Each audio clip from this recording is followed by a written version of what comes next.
Hey guys, welcome back to the WODdoc Project365, episode 68.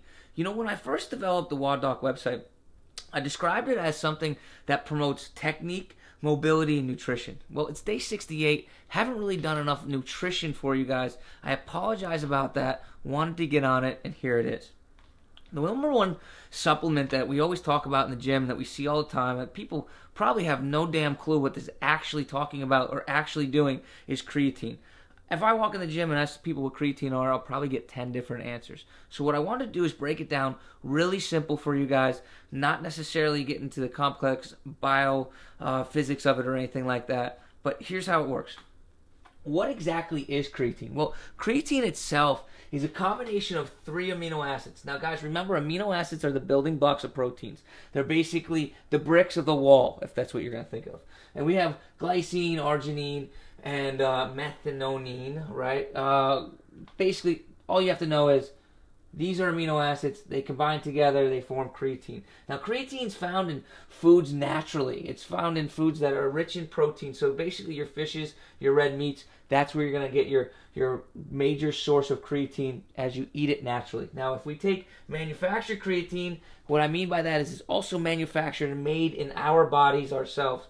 And that itself is made in the liver, the kidneys, and the pancreas. Now, to understand what creatine does, we first need to understand what energy is and what energy happens, or how energy is made in our body. When we talk about energy, we talk about adenosine triphosphate, or ATP. Now, I drew a little thing here for you guys so you get an example of what this looks like. It's basically a compound that has 3 phosphate groups on it. Now, when we need energy, or we need to have the stimulus to do anything, contractile, or to contract muscles or contract tissues, what we need is this ATP to come in. And what happens through a chemical reaction, again, not getting too much into the biophysics of it or the biochemistry of it, is that through that reaction we have a break off of phosphate and energy, right? And we have this waste product, or this byproduct of adenosine diphosphate. But it's still there. It still has a need, because we rebuild it to adenosine triphosphate. And that's where we're coming up here. Now, if that got a little complicated, just understand this. If we have adenosine triphosphate, which is what we need to make energy, right? So we needed this compound to make energy. Here's where creatine comes in. When we use, go back down here. I'll make this a little simpler. When we use energy, we break these things off and we have energy and this waste product. Now, what do we do with that waste product? We need to attach a phosphate to it. And how do we do that? Boom, boom.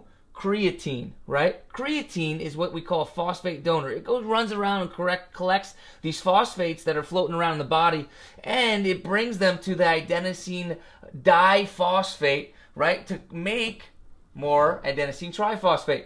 So here's why it's such a great chemical, or a great compound, a great amino acid, is because the more ATP that we have, the more energy we have, right? So the more creatine that we can supply into the body, then the faster we can resynthesize or make more ATP. We get increased ATP production with the increased amount of creatine that we have in the body. What does that mean? That means more energy. So, all that biochemistry, who the hell cares? What does the effect? What kind of effect does it have on my performance?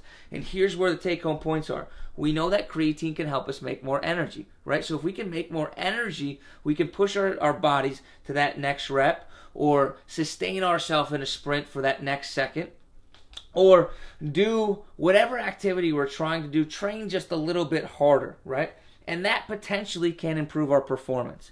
Now, here's the thing that kind of gets a little bit run away with, that's kind of been disproven recently. Now, they used to say that that creatine itself also helped muscle recovery and decreased muscle damage.